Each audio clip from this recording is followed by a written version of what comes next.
Máme takú hru, že niekto povie slova a druhý musí povedať na to slovo prvé, čo ho napadne. Takže prvé slovo je... Komín. Teraz. Fazula. Štruk. Ale máte aj... Mne si nič nenapadlo.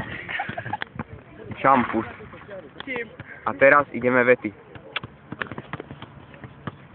Korytnačka, ktorá žije v púšti,